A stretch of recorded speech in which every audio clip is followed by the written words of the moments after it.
tuguhaye ikaze mwene data udukurikiranye kuri Duhumurizanye TV. Twishimiye kubana nawe niba ari ubwa mbere, Imana igumugisha kubona aka kanya ko gukurikirana video yacu. Kandi tuguhaye ikaze kugira ngo tujye tubana mu buzima bwa buri munsi, buri ko dushyize ijambo ry'Imana cyangwa se ibiganiro bindi nabyo bigerekeza ku ijambo ry'Imana. Niba utari wakora subscribe, nta kibazo wayikora ubonye ko ari ngombwa. Ntabwo tujya dutegeka abantu ngo bakore subscribe batabona impamvu yabyo. Ibonye hari impamvu yatuma umunyamuryango wa Duhumurizanye wajyaho ugakanda kuri subscribe, warangiza ugakanda kuri notification iriya y'inzogera, warangiza like ni nziza, by'umwihariko comment, kuko comment ni kimwe kitwereka ko ari cyo mwifuza twakongera cyangwa se niba munyuzwe. Nanone tuba tubikeneye kuko burya biba bigaragaza ko aho twabibye atari kukara. Uko imbuto wateye kukara ntimera, ariko iyo yatewe mu butaka bwiziramera ikaba yabasha no kugirira benshi akamaro. Ni muri ubwo buryo rero tuguhaye mwikaze, Imana iguhe umugisha. Ntabwo ndi ngiye nyine rero uyu munsi ndi kumwe n'abavandimwe, ntabwo nabita batumirwa kuko turahorana cyane. Burya umuntu mutumira kuko ejo atazagaruka, ariko burya abavandimwe igihe cyose muba muri kumwe. Abavandimwe birenze n'ubushuti, burya inshuti zijya zishobora ko zatandukana, ariko abavandimwe niyo bagize icyo bapfa barongera bakiyuka. Nabonye ubuvandimwe buruta ubushuti, kuko nabonye abavandimwe barwana, ariko hagize abaza kubakiza barihuza barwanya baje kubakiza. Kuko abavandimwe bashobora kugira ibyo bapfa ariko ntukabivange. N'umunyarwanda yaravuze ngo nujya kubacira urubanza ujye urarama. Turabavandimwe rero, ndi kumwe na mwene data arivuga ndi mukuru n'umuntu w'umugabo. Nitwa Dize Adamu, ndanezerewe ko ndi kumwe na Reverend Pasteur. Urakoze cyane Adamu. Amen. Ibumoso ndi kumwe nitwa Aniseti niyo mugabo, rejejwe n'Imana ku bwa mwene data Adamu. Mwene data Pastor n'abavandimwe saduharugisha. Uyu munsi rero bene data ndabakiriye, ariko jewe ubu nashize. Ubundi riraryoha. Sinzi kera tutari twakize twajyaga dukora igitaramo cyo kwicupa. Bakakubwira ngo umuntu w'umugabo nkuko witwa niyo mugabo, ugatubwira ati nibaguhirinde. Aha rero nawe uko nzabikontorora, kuko niyo turi kuvuga ijambo ry'Imana. Adamu we murabona yabitangiye, ariko natwe ndatekereza ko hari uko turaza kumera, bikagenda neza, bigatungana, bikaryoha. Muri ubwo buryo rero tubahaye ikaze. Bandi baho umugisha, munyemerere mbere yuko tugira icyo tuvuga tubanze dusenga Imana. Mwami Yesu turagushimiye, ndagushimiye ku bwa Aniseti niyo mugabo, ndagushimiye ku bwa Adamu ndizeye. Ikiganiro tugiye kuganira n'ikijambo ryawe. Ijambo ryawe ni rizima, ijambo ryawe rirera, ijambo ryawe riratunganye, ijambo ryawe rifite imbaraga, ijambo ryawe ririyubatse, kuko niwe mwubatsi wuzuye ubaka ibintu bigashyika.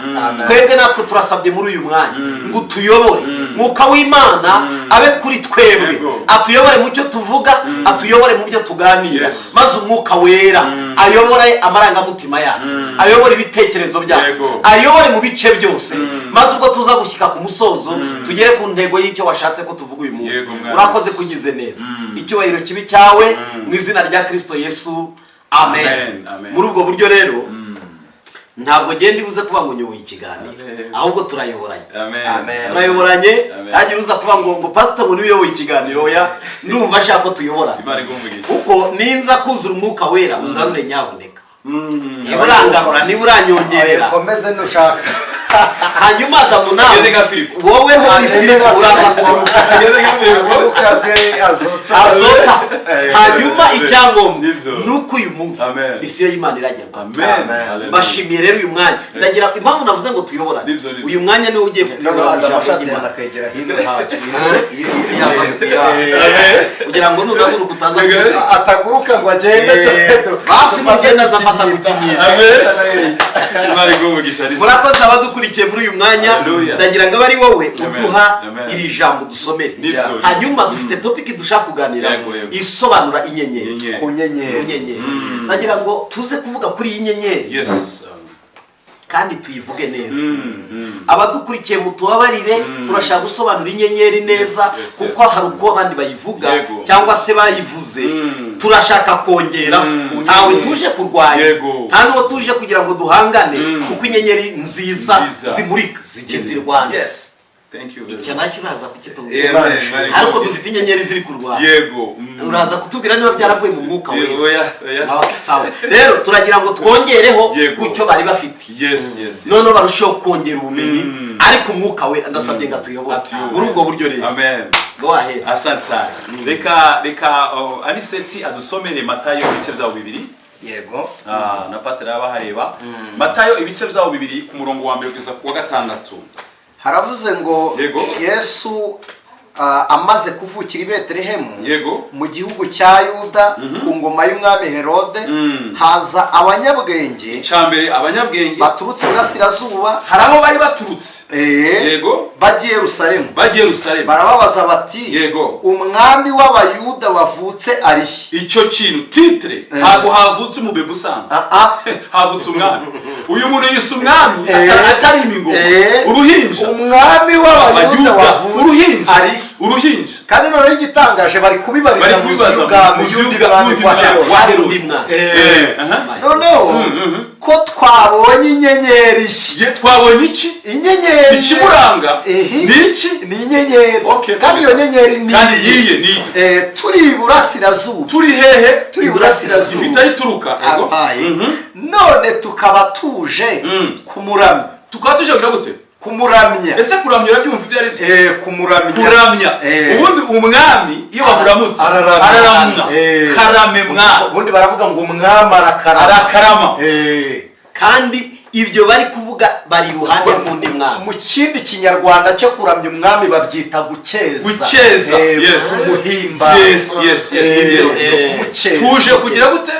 Kumuramya. Komeza.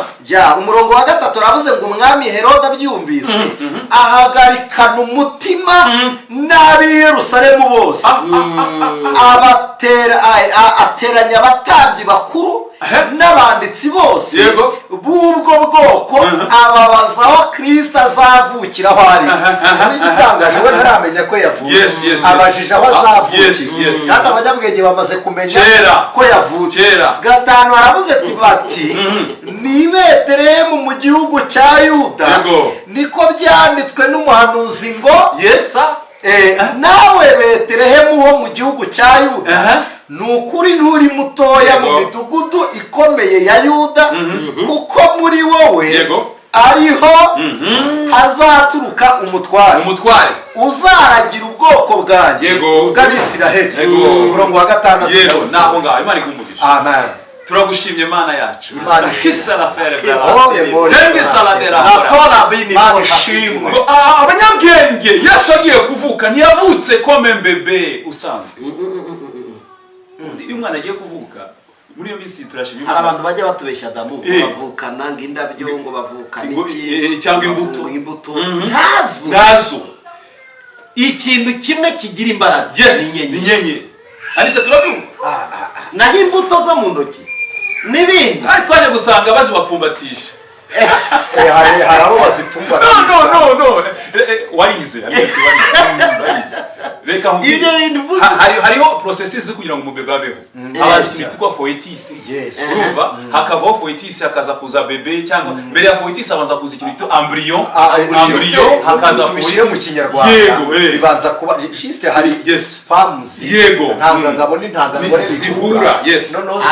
arama y'amazi yire mu rusoro amazi agenda ahindura isura akaba umutuku akaba amaraso no mu maraso niho ruza kugenda rukurira rukagira ingingo burya mbere mu nda umwana hari mu ijisho mbere y'izindi uko ijisho ribaho mbere cyane uko niryo ubundi umuntu afite rikozwe mu mazi kandi rigarana amazi n'amaraso kuko iyo rigiringiye amazi avamo rigatukura amaraso abaje kurwana intambara y'ububabare byagize.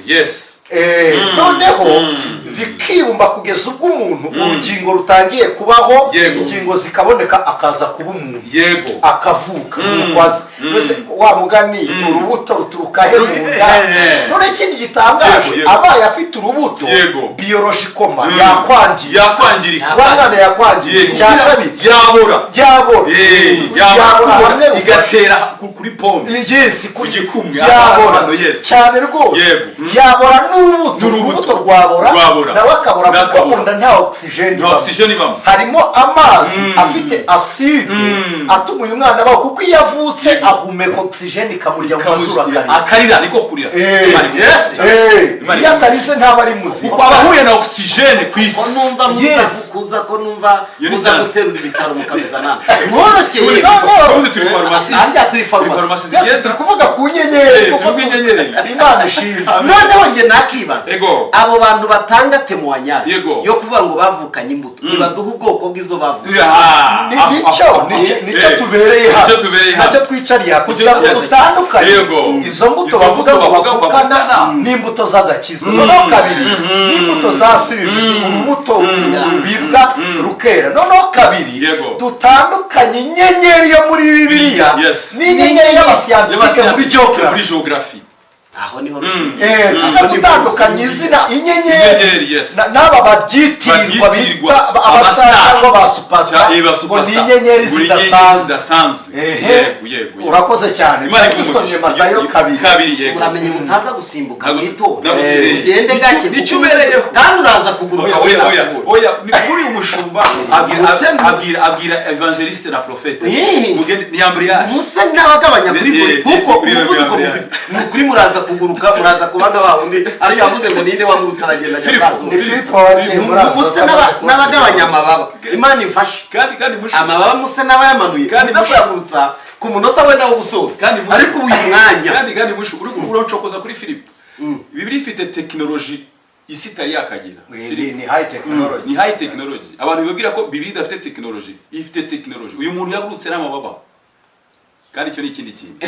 indege igira moteri ebyiri kugira ngo zigurukire maze zigafunga imiyaga zikaza kurekura zigeze mu kirere urakoze noneho boroshye we mugabanisha muze kurekura mugeze mu kirere reka turakomeje tukuvuga ku nyenyeri umuntu avuka ari inyenyeri impamvu umuntu avuka ari inyenyeri ni complete umuntu aba yuzuye Imana izana umuntu yuzuye for purpose kuri mission Imana sending you izana umuntu yuzuye nigeze numva aniseta bivuga kubera intego Imana ibuza umuntu mu bazima mushakira mu batarafu kubera iki mushakira mu batarafu ni ukuvuga ngo za nyenyeri zaje zarazimye muri bamwe bavutse inyenyeri zabo zarazimye icyatsi indi nyenyeri cyaka Imana ishimwe haleluya nicyo kintu wavuze uvuga kuri video ya mbere wigisha ngo Imana iyibonye ko inyenyeri zari zamaze kuzima yashatse Mose kandi Aroni ariho kandi Aroni ahari ubundi biratandukanye umwana w'ifura muri Israel wagombaga gufata iyo nyenyeri umutware ariko Imana yitegereje ibona Aroni azi kuvuga uburyoza bwe ariko iravuga ati si inyenyeri yagagombye kwaka impamvu itamugize Aroni n'ukubera iki nuko Aroni yari umunyabwoba mubi cyane yari umunyabwoba cyane ko nabiza amateka ya Egypte burya uretse na Egypte Aroni muzi ko Mose agaruka amubwiye ngo Imana intumye ngo mutahe yabaye wa mbere kumuhakanya Mose amwereka ikimenyetso cy'inkoni Aroni aravuga ngo kugira ngo tujyane kwa Farawo nuko ari njye uzajya utwara iyi inkoni ya Mose yajyanywe na Aroni ni nayo mpamvu Aroni yayirambitse mbere inzoka z'abafarawo zije Aroni ahita ajya inyuma ya Mose yari umunyabwoba we wabizanye ikindi kintu cya kabiri wibuke Aniseti na Reverend ugiye nkunda kumwita Bishop n'inshuti yanjye Mose muri absence ya Mose agiye kuvugana n'Imana nkunda abantu bavugana n'Imana ariko birambiye ko Bishop uraza kutuvuganira reka mbabwire nigeze mvugana n'umukobwa bwa mbere niga gutereta amen mara iminsi 2 ndasinzira udasinziriye kandi burya twivuga ngo twararyohewe ariko bateza na stress singiye kuzivugaho abawe nazo mwihangana ariko kuvugana n'Imana ntibitera stress nuko ngo Mose binagira n'ingaruka mbi Mose ngo agiye ku musozi ngo aratinda abanebwe bari aho hepfo babwira Aroni ati urabizi ati uzirabo bakoresheje ryambabaje ngo wa wundi Mose wa wundi abaye wa wundi akoze ibitangaza 10 abantu bari bagirwa abaye wa wundi inyanja ari we yakubise inkoni inyanja abaye wabo gacekamo kabiri. muri minsi harimo abantu bavuga ati wa undi revera pasteur ibye bimeze bite anize ibya niseta biri ati wa undi niseta yajyaga avuga Imana cyane ari he ariko inyenyeri yabo iba yarazimye iba yarazimye ngo nuko icyo ashaka kuvuga Aroni impamvu atabaye inyenyeri ngo nuko baremera ikigirwamana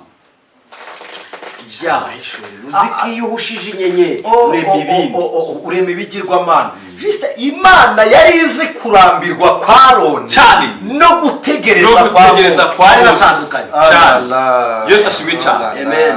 Yakomeje avuga ngo Amosi ngo yavutse muri famiye y'Abalewi. Wibuke ko Lewi ari umwana wa Yakobo kandi nawe ni umwana wa Isaka. Isaka nawe umwana wa Aburahamu. Kandi mwitangiriro utaza kucokoza Imana yasohoye Aburahamu imusohora mu iyerekwa. Yari afite agahinda avuga ngo igisonga nicyo kizansimbura igatwara ibyanjye. Imana imwereka inyenyeri ngo abana bawe bazangana n'inyenyeri zo. Hari gatoya mbere yo gutaruka Imana iha Aburahamu yamuhaye amasezerano abiri. Yaramubwiye ngo urubyaro rwawe ruzahwana n'umusenyi wo ku butaka. Ibyo ntibyatumye Aburahamu asohoka. Yarebeye hasi ariko hari isezerano rifite isumbwe rikuru umuntu aho ari akarihabwa ageza ahandi. Noneho bwa kabiri ritamworohera kurirebera aho ari ngo rarama urebe hejuru ngo niba inyenyeri zaba hari urwo bakompaye n'umusenyi urundi barukompara n'inyenyeri. Aniseti umva uri urabwira abantu bumva urubyaro rumwe n'umusenyi urundi n'inyenyeri. Uzima bwira ngo barabyumve urubyaro rw'umusenyi ni bene Ishumayeli kuko amariba yabo ni peteroli. Amariba ni peteroli. Uzi ko uvuze ku mariba nibuka iriba Yesu yavuze Yohana yanditse yaravuze ngo unyizera amazi y'ubugingo azatemba ava mu nda tori ya bora tori wasare urubyaro rwawe ruzaba umusenyi. Impamvu ubona ibihugu byose bikoze byose bigoze Isiraheli byose bikungahaye kuri peteroli. Igitangaje bikungahaye ubundi hari ibimenyetso bigaragaza ubukene. Mbere kimwe mu bintu bigaragaza ubukene ni intambara. Ariko byagize intambara nyinshi ariko bikomeza gukira. Yego. None ikindi gitangaje mweneda uzi ko ahantu peteroli yavuye bwa mbere ni kwiriba muri Islam tugita Zamzam niho Ishimayeli yari yicaye na nyina Hagari hamwe Imana yamubwiye ngo hindukira urebe iriba tukita Zamzam n'ikiriba ariko ara ni gitangaza. Urabyumva? Yes. Aho iramusohoye turavuga ijambo mwitangira igice cyawo cya mbere ku murongo wa 16. Yesu ashimye cyane. Aravuga iryo jambo aravuga ngo reba hejuru rarama. Pawulo yavuze neza ngo twege nabo tureba kubiboneka ahubwo turareba kubitaboneka turararama. Twite ku byo hejuru. Imana yagize igitangaza gikomeye. Revera Imana yakoze ibintu bikomeye cyane. Plafo idukingirije igozwe n'ibintu bitatu. Plafo yo hejuru yadushize hejuru ikozwe n'izuba, ikozwe n'ukwezi, ikozwe n'inyenyeri. C'est tout. Yes, plafo Imana yakoze iri hejuru yacu. Yes, izuba, ukwezi n'inyenyeri nibyo bikoze. Wibuke inzozi mwene Yakobo yarose za Yosefu za kabiri. Aho ndashaka ko ari reveruza kuhavuga cyane. Aniseti yaramubwira ngo narose ibwa mbere ngo narose ngo nimiba yanyu ubwo twasaruraga. Byavugaga ngo iki gihe turiho tumeze nabi ariko hari igihe cy'isorarwa tuzatunda imiba. Nubwo turaburabuzwa dushyirwa n'abanyagihugu twasiramuye ku bwa mushiki wacu Dina. Nibo babakebye gukebwa ku mubiri kandi babyita kwera ko gukebwa n'ukwezi. Yego ndabukunda cyane. Noneho ngo barunga imisozi myinshi ngo Yakobo abwira abahungu be aravuga ngo uburakari bwanjye ntibuzajyane namwe kuko mufite uburakari bugurumana butuma mwadukururira akaga kuko turi bake. bo ni benshi abatubasanze ari amaboko menshi kuki mwakoze icyo cyaha baragenda ngo bamaze kugenda aravuga ngo nubwo turasitaragoringa ariko nagize yerekwa ko hari igihe tuzasaba hari igihe tuzaba imiba hari igihe tuzatungisha abantu benshi muri twebwe Imana yavuzeho tuzaba abantu b'umumaro. Yesu ubwoko bw'Abisirayeli buva mu Giputa Imana yababwiye ngo mwebwe muzambera amaronko. Amen. Amaronko y'Uwiteka. Kandi muri icyo gihe yari baryaga igihugu cyise ari iki gihugu cy'Abisirayeli cyabanje kuba ari icy'uwitwa Kanani, abanyakanani. cyari mu magambo abiri Bibiliya igivuga ngo cyari igihugu cy'ubukuna. Kandi koko reka kibi n'ubutayu wibuke Kanani yari yaravumwe. Mwene Nowa yavumwe na Nowa n'ubundi. Umunsi yagiye imbere ya se aho kugira ngo amwambi arasohoka ajya kubibwira bene se ngasanze arabimenya aravuga ngo we Kanani umva ubutaka ntibuzakwerere arabuvuma. Mushumba iki kiganiro turi kugisangira urabivuze ndabyibuka. Nowa yavumye umuvumo uteye ubwoba uri kudukurikira. Yeremiya yavuze mu maganya ye Nowa yabonywe n'umuhungu abyaye, ariko avuma ntiyavumye umuhungu abyaye ahubwo yavumye umwuzukuru ubyarwa na wa muhungu yabonye. Mu yandi magambo nimvuma umwana wanjye akaba ikivume ubuvume bwe buzazana ingaruka kuri reka mvuma umwana we azamubere mubi nk'uko uwanjye ambereye mubi. Noneho aba umunyakanani. Yesu yahuye n'umugore w'umunyakanani amubwiye ngo ngiriza umwana abadayimoni. Yesu aramubwira ngo ibyo kurya by'abana ntibijugunye. Urumva wa muvumo wari ukiri kugenda wari umuvumo w'ikivuguto kuko yaramubwiye ngo uzaba umugaragu wo mu bandi bagaragu. Yaravuze ngo mu bakene uzaba inama y'umukene niterana uzaba uri umukene wo mu bakene. Inama y'abagaragu niterana uzaba uri umugaragu wo bandi bagaragu. Kugeza ubwo Imana yabaga Aburahamu iramubwira ngo genda ujye mu gihugu nzamwera. Agiye mu cyiciro cy'ubudehe ubwo urashaka ndaze mubwira icyo cyiciro Yesu ahubwo aravuze ngo yamuvumye umuvumo w'ikivuguto. Cyari kivuguse ntiyabaye ikintu gitangaje igihinduye uyu muvumo ikiwuhinduye umugisha ni urubyaro rwiswe inyenyeri. Imana iravuga ngo nzaguha urubyaro rumeze nk'inyenyeri nimugerayo aho hatera azera cy'ubukuna mu gihugu cy'ubutayu hazagera hacuze umwijima uzarasa. Ijambo Yesu yavuze ibuka ijambo Yesu yavuze yaburi mu gice cya 3 yaravuze ngo abari batuye mu gihugu cye cyahe ngo cy'umwijima ndetse n'igicucu cy'urupfu babonye umucyo.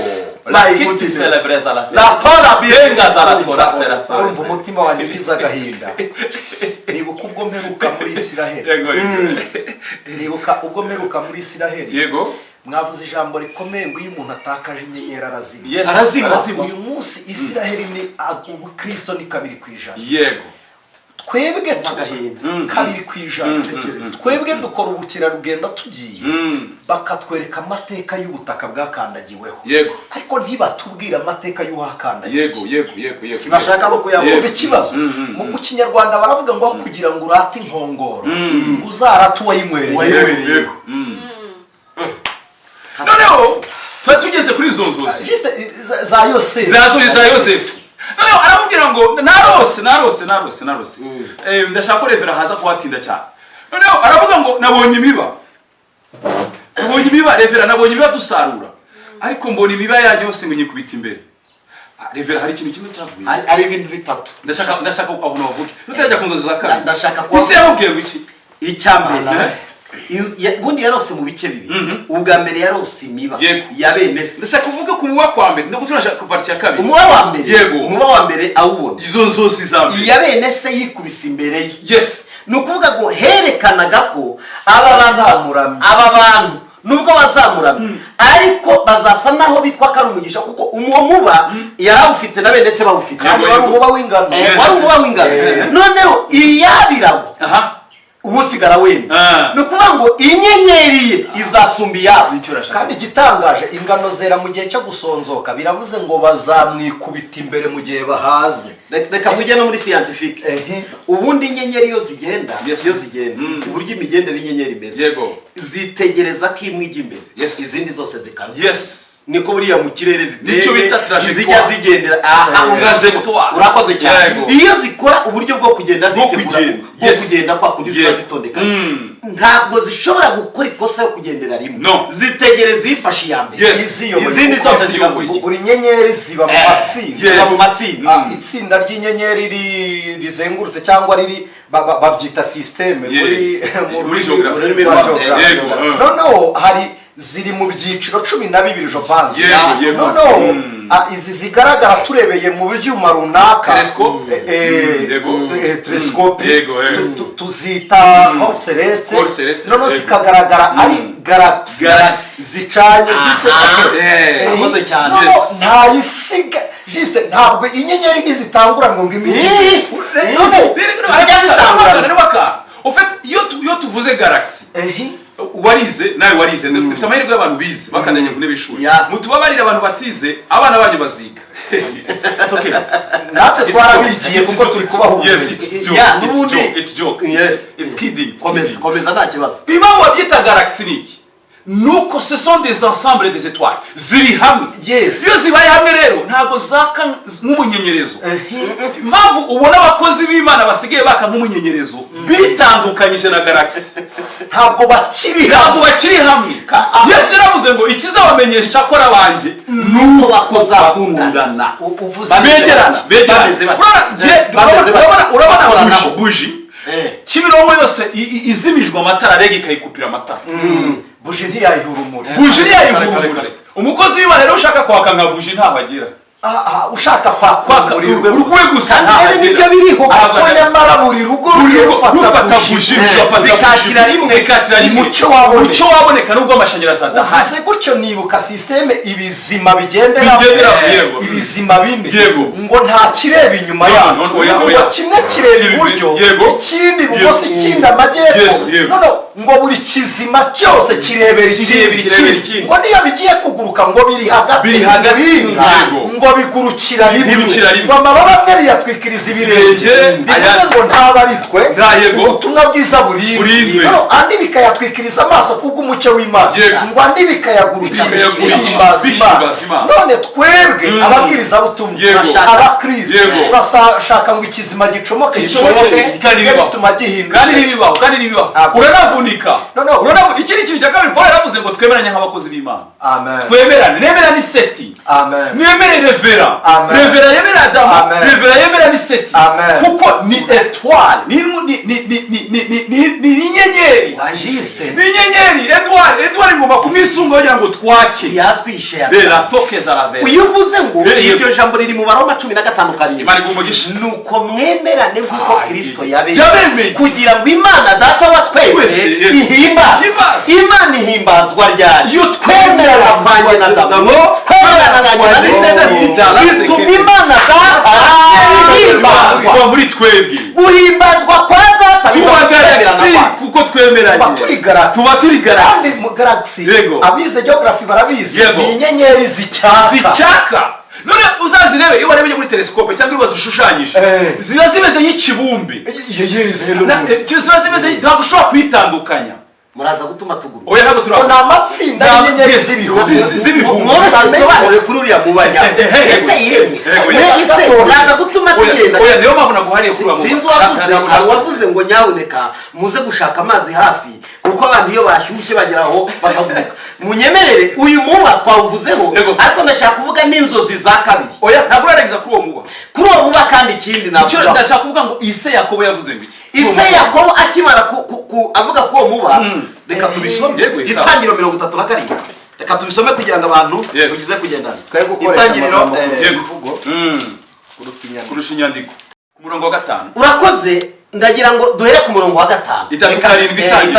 itangiriro igice cya 37 avuga ngo iki aravuze ngo Yosefu arota inzozi azirotorera bene se barushaho kumwanga icya mbere azirotoreye bene se barushijeho kugira ute kumwanga ariko atansi n'ubundi ntibamukundaga kuko ahubwo noneho birushijeho cyane uzi impamvu bwa mbere batamukundaga nese ngo yegeraga se cyane akabarira se amakuru mabi ya bene se, ibyo babamo, ibyo birirwamo, uburyo bakora nabi, agahatanga raporo. Noneho arose n'inzozi z'uko yashimwe n'ijuru, kuko burya umwana ushimwa n'ababyeyi agera no ku gipimo ashimwa n'Imana. Uwo mwana arakura. Abana bananiye ababyeyi ngo bashimwa n'Imana, uwo mwana agira gute ngo arakura? Uwo mwana arakura agwiza imbaraga z'umutima kandi ngo ashimwa n'iki? n'Imana ndetse n'abantu. Ibyo bivugwa kuri Samweli, bikavugwa kuri Yesu, bikavuga kuri Pawulo na Yohana. Urakoze cyane. Komeza. 6 haravuze ngo arababwira ati ndabinginze nimwumve izo nzi narose, ngo twahambiraga imiba mu murima, umuba wanjye urahagarara urema, iyanyu miba ikikiza uwanjye iwikubita imbere. Bene se baramubaza bati ni kuri wowe kuri wowe uzaba umwami wacu? Ni ikibazo bibajije, wowe uzaba umwami wacu? Baravuze ngo ni ukuri wowe uzaba umwami wacu. Aho kabazo reka tuvugishe ukuri. Ese ahantu bari Yosefu yari afite igihugu agiye kuyobora? Ntabwo byashoboka. Icyo cyo muri ibaze. Urumva kuri inyenyeri itangiye kutazana confusion. Inyenyeri buriya ni umwami. Niyo hantu bya jambo rigarutse. Niyo nashaka kubwira. Inyenyeri ni umwami. Ni ukuri wowe uzaba umwami. Twabibonye n'abanyabwenge bajya kuramya umwami w'Abayuda. Ubundi aho yari atoranijwe. Byari birangiye. Inyenyeri nkuru. Yes. Izayobora izindi nyenyeri. None nabo barahishuriwe. N'uwariwe mu nawe baravuga ngo kuko turi abami n'abatanzi. Izo nyenyeri. None hano harakomeje aravuga ngo ni ukuri wowe uzadutwara. Ngwizo nzozi se ngwizo nzozi ze n'ayo magambo ye ngo bituma birushaho kumwanga, ngo yongera kurota izindi nzozi. Aho zaragera aho hantu havuye akantu ushaka kuvugaho kuri iki. Kimwe, Imana ibanjije gutanga ubusobanuro bw'uruhererekane ruzaza. Kuko ubundi mu mategeko yabo y'Abayahudi bavugaga ko uwa mbere umwana w'imfura double portion, uwo ni ugomba guhabwa iminani ibiri, agahabwa umurage wo kwitwa mukuru, agahabwa n'umurage wo kwitwa umuyobozi. Harya mu iwacu tubyita guki? Imfura juste niwe bahanga umukuru w'umuryango. N'umunani utuye aheza buryo uhabwa. Niko rero bari babimenyereye. Imana yahindura uburyo. N'akandi kantu hari utuntu abanyarwanda babita cyane icyo bita isambu y'ingarigari. Sinaringa urakoze Imana ikumbe mugira. Urumva uwo muntu aricyo bita ingarigari. Noneho rero dore ikibazo bagize. Uyu muntu atangiye kuzana inzozi zerekana ko stili uburyo ibintu byari biyoboka bihinduka. Igitangaje ari kuzizana ari mwene. Ariko Yosefu yavukanaga na Benjamin gusa. Gusa kuri Rasheli. Abandi baturukaga kuri Leya. None igitangaje nibo bari abana ba mbere bakwiriye umunani. None kuko we yamurikiwe n'inyenyeri arayifite. Afite inyenyeri. Komeza refera. Reka nivugira hakabi. Agiye kurota inzozi z'ukwezi n'izuba n'inyenyeri. Ya nyenyeri umurongo waho wa 9. Soma Imana igice cya 37 itangiriro umurongo wa 9. Avuze ngo cyaravuze ngo yongera kurota izindi nzozi. Azirotorera bene se ati nongeye kurota izindi nzozi ngo izuba n'ukwezi n'inyenyeri 11 binyikubita imbere. Mu yandi magambo we n'inyenyeri ya 12 yabonye izindi 11. Zicyo bisobanura ubundi bari imiryango 11 nawe ari umuryango wa 12. Ni ukuvuga ngo Imana irerekana ko we agiye kuba umuryango wa mbere ubanza, abandi bagakurikira. Mwibuka ko twatangiye tuvuga ngo inyenyeri yo zigenda habanza inyenyeri ij'imbere, izindi zikagira ute zigakurikira. Tizijya zirwana. No. Ntibigende zirwanira mu kirere. Ibyazo ntibituma zigomba. Nta traffic ibayo kurwana na butiyaje. Ikintu rero gikomeye. Uyu muntu Imana yamwerekanaga ko azamurikira abandi. Kandi nubwo azabamurikira aba bantu batabyumva azabamurikira. Reka mubwire uyu mwanya utoranijwe n'Imana ngo umurike kabone ubundi ntupfa. icyo nicyo cyambere nuzashaka kukwica ntazabishobora nuzashaka kuguhitana niyo mpamvu turya ibyica ntidupfe cyane tugambanirwa buri munsi ntidupfe yego dutegwa imitego ariko ntidupfa nuko twatoranye turi inyenyeri zimurikiye abantu niyo mpamvu rero uyu mugabo yaciye muri byinshi tutari buze kuvuga urwo rugendo rwo kuva aho ngaho muri bene wabo kugambana ngo bamwice birananirana bamuta mu rwobo abamutaye mu rwobo sinabo bamuvanyemo ariko harimo akagabo hamwe bakimubona ngo agitunguka hari ijambo ngo ise ndakurogoye gato wenda kibazo ise ngo ise ko aramubwira ngo genda umenyere amakuru ya bene wanyu ngo ageze mu gikoni atangiye kujya kubayobora niwe n'umwe yasi noneho ngo ageze mu gikombe cyitwa Dotani ngo ahura n'umugabo ku misozi miremire aramubwira ngo bene wanyu numvise bafite amakuru ko batakibaha ubwatsi bwararangiye ngo baragishije bafite ahandi amwereka direction inyenyeri ntiyoba bivuze ko nyirayo niyo yayoba Imana imushyiriraho umuyobozi umugezaho imujyana inyenyeri ntiyoba ngo bahageze ngo bakimubona ku misozi bose ngo barakorana ariko wumva ukuntu inyenyeri iteza ikibazo mu bantu izi nzozi zirarangiye hashize iminsi myinshi kuko ntabwo byahise bikurikiraho hashize iminsi myinshi baravuga ati Karosi araje iryo jambo bavuze ese kuki batavuze Yosefu none bari bayoboye izina rye baramuvugira iki mu buryo mpinyura uvuga bahinyura uwo ari kuvuga ngo dore Karosi araje ngo reka tumwice turebe za nzozi ko zizaso ya nyenyeri ko izamurika turebe ya nyenyeri ko izamurika niko kanashatse kuvuga aho ngaho noneho hari ahantu soma hepfo gatoya ndashaka kugira ngo aho waraye ngo se kabigenza azirotorera nasi yego azirotorera nasi na bene se aramucyaha aramubuza ati izo nzozi ni inzozi ni ukuri nge na nyoko na bene so tuzaza twikubite hasi imbere yawe koko bene se bamugirira ishyari ariko se ajya yibuka ayo magambo abibera mu mutwe ukana uwo umushumba theology weza amasomo menshi ntabwo ndi buze kubisobanuraho cyane kuko intego nyamukuru cyane ni inyenyeri ariko ikigaragara ise yari yasobanukiwe icyo Imana yavuganye n'uriya mwana nicyo nashakaga ise yarabimenye reka mbabwire ariko nabera nyina bahise hari ibintu bidahishwa hari ibintu bitajya bihishwa iyo utoranijwe mu bana Imana ikakwemeza ntibibibanga nguha urugero rwa bugufi nibyo umunsi Dawidi yagiye kwa Sawuli uburyo yacurangagamo Sawuli yarareba uburyo umwana yazimiragamo asimbuka ajya mu bicu yaramureba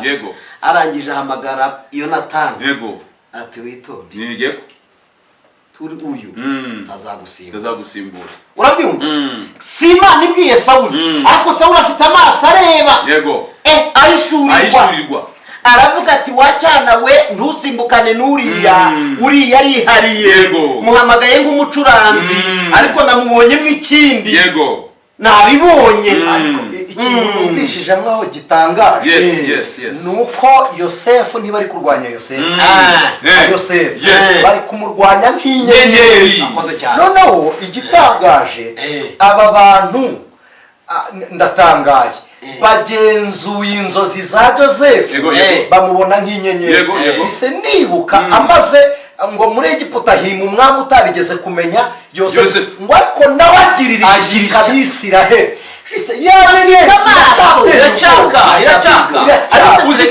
uzi icyatumye ya nyenyeri yaka ajya gupfa ijambo yasize avuze muri za 50 Imana rizabura kubagenderera urabyumva jewe mu gihe cyanjye cyo kwaka kirarangiye yari akajambo keza usibuze yaravuze ngo Imana ntizabura kubagenderera ikabakurino kuko muri siwani mwaje ku bwanjye kugira ngo mbakize inzara ari Imana yabigambiriye byaraciye muri rwa rwango mwanyangaga ariko hakwaba si umugambi w'Imana iteka Imana izazana umuntu ntazi ndiyamuvuga aravuze kuri Mose ariko arababwira ati mwitonde muzafata amagufa yanjye muyakura muyajyane kuko niyo mu gihugu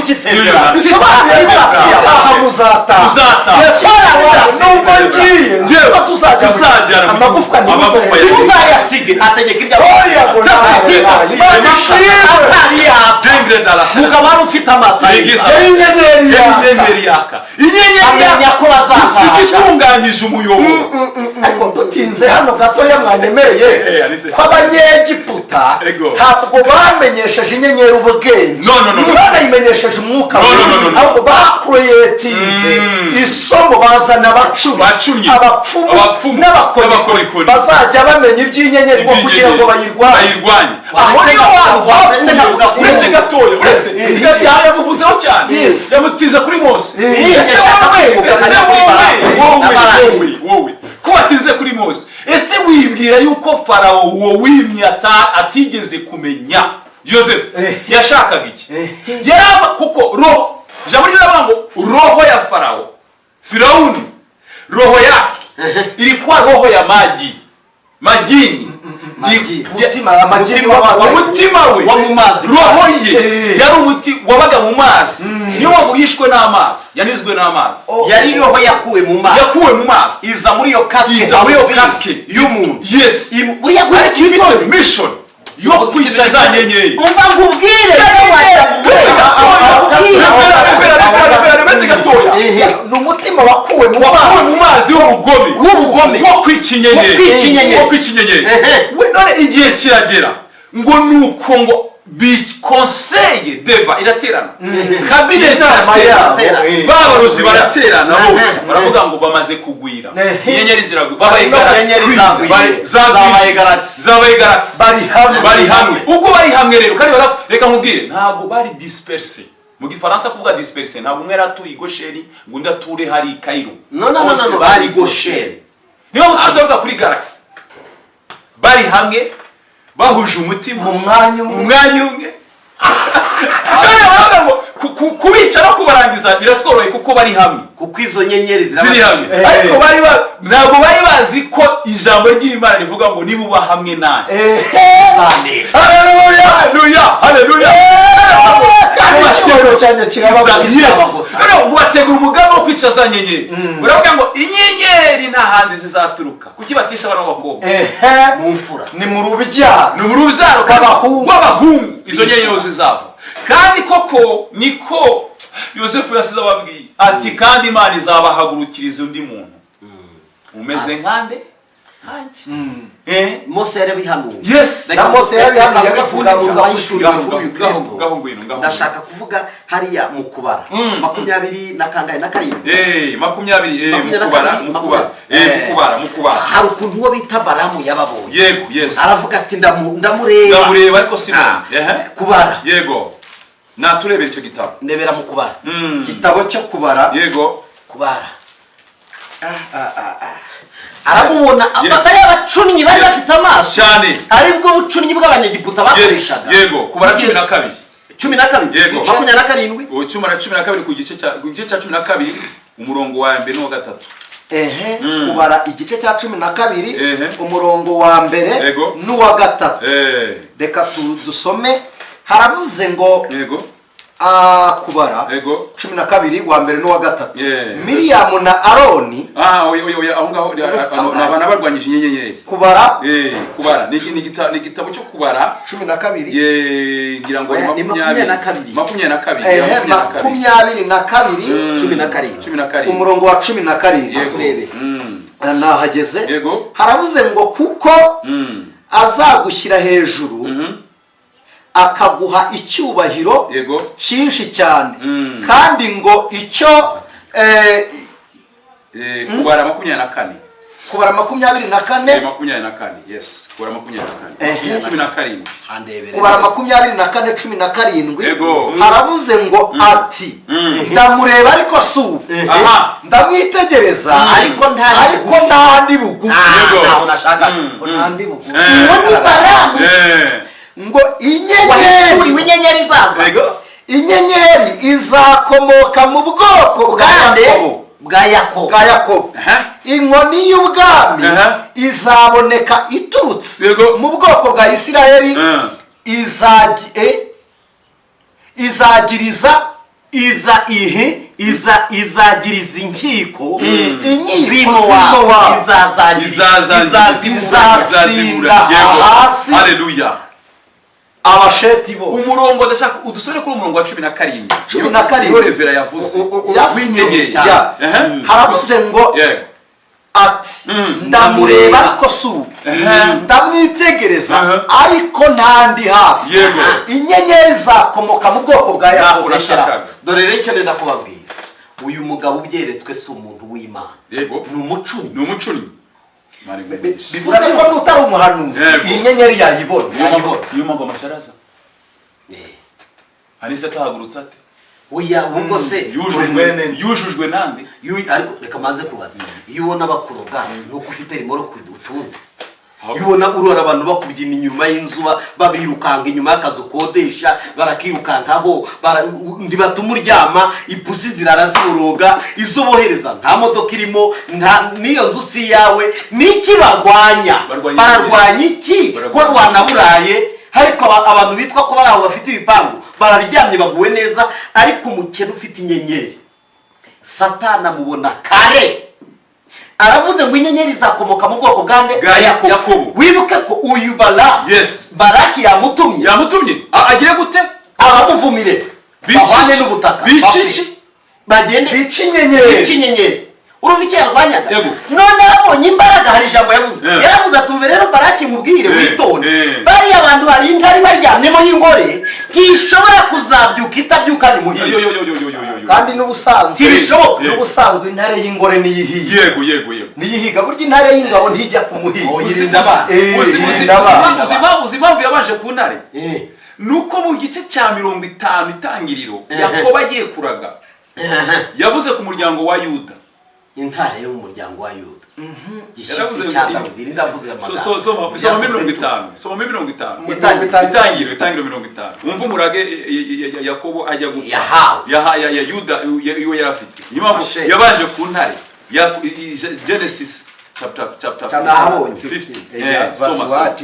udusomere ku murongo aho yavuze kuri Yuda, agenda avuga abantu bose kuri Yuda mu mirage ni ku murongo wa 8. Yuda bene so bazagushima, yego icyambere ukuboko kwawe kuzaba ku ijosi ry'abanzi bawe. Wumvise intare ifata he? Ni ku ijosi 58. Wigeze ubona intare ifata imbavu? 49:8. Sorry, ni 49:8. Yuda ni icyana cy'intare. Ni iki?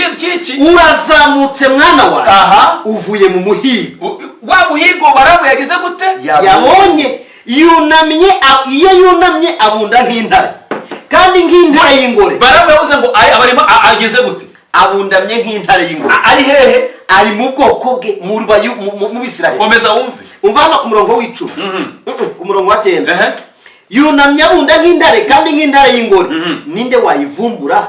Ingoni y'ubwami ntizava kuri Yuda. Ingoni y'ubutware ntizava hagati y'ibirenge bye nyirayo atarazi. Ya nyenyeri itarangira gute? Itariyasi. Ni Yesu iyo bavuga Yesu ngo azayoboza isiki, inkoni y'icyuma.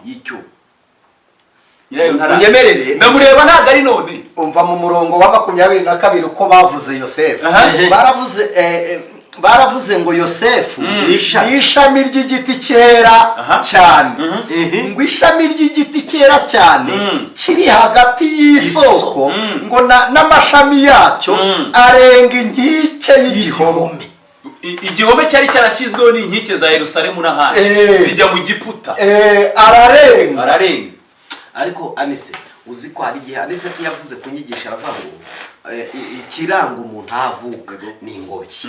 Naho ikiranga aho arererwa ibiganza. Uzi ko hari ahantu turi hatari iwacu, hari ibiganza turimo ariko tutazasora. Rose ntuzi ko ibyo biganza byaridukanye umutwe bihimba n'iki biramanuka byo. Urumva? Abuze ngo iki? Uyu mucunyi abantu bashobora ngo ariko se ko muvuze ko ari umucunyi byanditse. Reka turebe muri Yosuwa gice cya kangahe? Igice cya 6. Kugira ngo nibyibuka neza ndebe nahageze igice cya 6. Reka turebe neza Yosuwa ukuntu yabivuze 13. Yosuwa 13. Yosuwa 13:22. Reka twasome mu izina rya Yesu. Haranditswe ngo 22:13.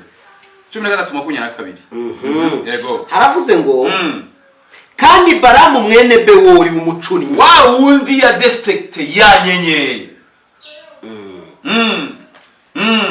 w'umucunnyi w'umucunnyi bivuze ngo abantu ba detect inyenyeri hari dimension babamo ntabwo ari umurozi ubonetse wari reka wese nkubwire ni umucunnyi ubasha gusoma inyenyeri yambwira ndamumva ubuhamya bugufi ni ukuvuga ngo inshuro nyinshi iyo iyi myuka ya Illuminati ijya gukora reka tuyivugeho ibya Illuminati urabisobanukiwe nawe ndabizi kubisobanukirwa cyane inshuro nyinshi ibi twita ngo star inyenyeri cyangwa se superstar yego ni inyenyeri bashishuye nizo bajimije bazabitwa k'abana b'Imana baraje bazakiriza ku bapagani bazakiriza abandi ni nayo mpamvu uyu munsi ujya muri systeme ya satanike ya Illuminati bakakubwira ngo kumenyekana bakagusaba igitambo uyu munsi dufite ubuhamya bisobanure neza n'inganda ziri gukora umuziki abantu bakaririmbisha amajwi ataba mwiza ariko tukayumva muri muzike zabo cya kabiri bari gukoresha imbaraga zitaboneka mu isi none bafite esprit ziri ni ibintu birenze imitekerereze yabo igitangaje bafashe za nyenyeri z'ubwoko bw'abana bazi ko inyenyeri muri kikagera kure ni nayo mpamvu ariko Bana yari iri mu ijuru kuko ubwabo kugira ngo inyenyeri zabo zake barabanza bazimye inyenyeri y'umwuka we noneho iyi nyenyeri yazimye ari nayo iri guha ubutwara wajya kuzimiza abandi ni inyenyeri yo mu ruturuturu yitwaga Satani Ezekiel yarayibuze iri kujya kuzimya izindi nyenyeri kandi ikintu gitangaje mureke tubivuge uzi ko kugira ngo Satani azimye inyenyeri z'abari kwaka ari gukoresha icyitwa idini reka ni urugero hari akantu vuza mbitagusubira buriya nta musivili warwanya umusirikare ntabwo bishobora reka yahera niyo yagira inzozi zo kujya mu ishyamba ariko ntiyagira inzozi zo gufata imbunda ntabwo biba uyu muntu ukurwanya ni pasiteri reka njye nkubwire nari ndi muri Kenya nari mfite igiterane cy'ukwezi kose njyayo ndabwiriza ndongera ndabwiriza ndakora nanjye numva ko Imana yanyicayemo yego icyo gihe nabwirije ukwezi kose ndi ku rusengero nasize bashyize rw'ifatizo ryo kubaka umuntu araza arambwira ati ngwino nkubwire aranyicaza atwara abapasiteri bane arambwira ngo wowe uri superstar ariko urabura ikintu kimwe ngwino tukujyana ahantu hari abantu muhura nabo hari ikiganiro muri bugirane niwemera ibyo bagusaba isi yose izakubona ariko niwanga hari urwego utazarenga ndababaza kubera iki mwemera ko Imana yankoresheje ati nibyo none sabo ndajya guhura nawe mbona abakozi b'Imana ariko nabo batanga kuzamuka cyangwa kumanuka ndatinya kuko mvuye hano mu Rwanda hari umuhanuzi wambwiye ngo ugiye kujya mu giterane uzahurirayo n'abakozi ba Satani hari ibyo bazagusaba ntuzabyemera ariko Imana nibaza ibyo bintu nicyo gihe Rose Muhando barimo kuvuga ngo yagize ibibazo ngo barabona atangiye kugira muri ya crise just izo nyenyeri kugira ngo batange inyenyeri bayikura ku wundi barayimunyaga bakayitanga arakantu nshaka kugira ngo Anise ataraza kudufasha aratuza kutuvugira ahantu aza kumwinjiza namuretse gatoya we turangiriza iyo inkuru kuntu yaje kugenda iyo nkuru ko yarangiye Anise gatoya arakanuza za gucubika dore uko yarangiye yego baramfashe twarimo turya ibintu bikomeye bihenze twarya hari nibyo naririye muri Kenya ntariye barangabuye barambwira tese uburya uko n'uwo munebwe uraho narakubiswe ni muri ya nzara ya mesi iwacu urayizi yo guhamagarwa iyo nanjye bakabati amafaranga arahari amafaranga banyeretse amafaranga reka nkubwire kimwe mu byisha abana b'Imana ni ukurangarira icyubahiro n'amafaranga burya ushobora kurwana urugamba rw'abagore n'abagabo ukarutsinda ariko urugamba rw'amafaranga ni icyubahiro kuko byaratwishe byisha abantu benshi araza barambwira ati amafaranga arahari uvuze iki cyisha abantu buri impfu z'abakozi b'Imana n'eshatu ni abagore cyangwa se ni amafaranga n'icyubahiro ibyo bintu abagore ni nacyo Balamu yabwiye Balaki yaramubwiye ngo muri bo ndabarebye nubwo mbonye inyenyeri yavuze abagore sibyo avuga inyama z'intonora ibyo biryo bihumanye bari bariho arangije aravuga ngo n'inzoga gusambana kurya ibiterekereshejwe n'inzoga ngo muri bo nta cyaha kibari nta bukoryi nta no kuraguza arangije aravuga ngo ntabwo twabatsinda reka tubatege abagore bambaye nabi kuko Isirayeli wasohokaga mu nganda akajya guhaha ishitimu yazaga azanye maraya akaza azanye icupa ry'inzoga niyo turi kudohorera abantu bakanywa inzoga tukavuga ko alcohol ikenewe mu mubiri iyo utaye ubwenge utekereza ibiri inyuma y'ubumuntu inyuma y'ubumuntu ni muri zone ya satani none aho Imana ntikorera umuntu uri naturel uri natural mu kuremwa kw'Imana ni umuntu urinamo utaravangirwa na none nitwidroga turahita tujya mu isi yo kuganirizwa na wa wundi wazimije za nyine none bitume dutwarwa n'ahandi kugira ngo umujinya w'Imana uve muri iyi nkambi. Feniyasi nuko yafashe icumu aritera umwisiraheli n'umunyamahanga bari barabanye. Imana iravuga ngo uzimije uburakari bwawe. Ariko urebe ukuntu abantu ari abagome. Ariko akantu ushaka gusohoka nta kibazo nagira ngo mbabwire uburyo uwo muntu yari agiye kunkubita ahantu kandi antwaje ibintu bibiri icyubahiro n'amafaranga kugira ngo umenyekane girana n'abo bantu gahunda muganira kugira ngo uzabone amafaranga girana ibiganiro n'abo bantu kuko umuhamagaro wawe uranga Imana irambwira ngo attention ngukoresha ntabwo hari izindi mbaraga wasabye waje uri muzima ibindi uri buze kujya gufata uragenda uri umurambo Imana iranganiriza mu ijoro buracya nababwira ngo no barandeba ngwajya ngo avuye mu Rwanda ikintu cyantangaje byasoje bandakariye kuruta kuko byara amahitamo yanjye niba usaba umuntu ibintu ari amahitamo ye ntabwo wakanira arakazwa n'iki kuva uwo munsi ntibongeye kumpamagara uzima batagwa n'uyu mwanya ntibarongera kuntumira kandi nasize dukize uzima bataguhamagaye pastor ndaje nigusobanurira gatoya urakoze cyane ari muri Kenya ari muri Tanzania ari muri Uganda ibyo bihugu tuzi twabayemo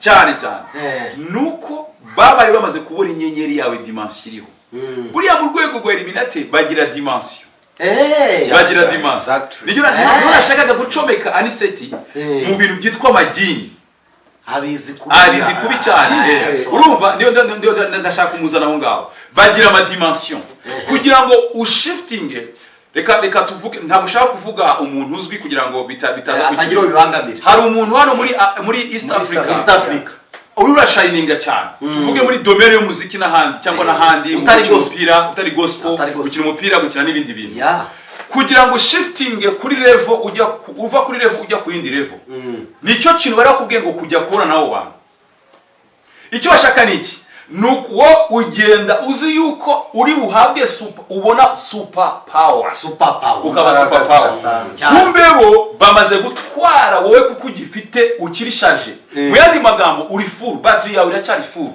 bakuramplasa niyo battery full bakagwa battery itangiye kuba low faible thank you bakagwa iyo battery faible ariko icyo bayarimantisha niki bayarimantisha ibyo bintu bibiri wavuze amafaranga n'icyubahiro umuntu akajya areba iduwari ibyo akora akabona ni out of law birava ni akanajya ukubwira mutumishi bari bagiye kuguha ibintu bibiri ari byo by'ingenzi wavuze kuguha power n'amafaranga none bakagutwara inyenyeri yo gukiranuka no gutinya Imana muri wowe ukabikirangirire nta gukiranuka ariko nta gukiranuka nta gutinya Imana urumva utaba warangiye none kuko inyenyeri iyo shase gusobanurira iyi nyenyeri ya originale wari ufite ikiyarimanta ikisharija ikiha power ni ibintu bibiri gutinya Imana no gukiranuka ibyo biyarimanta ariko iyi nyenyeri yawe baba bagiye kuguha wowe niyo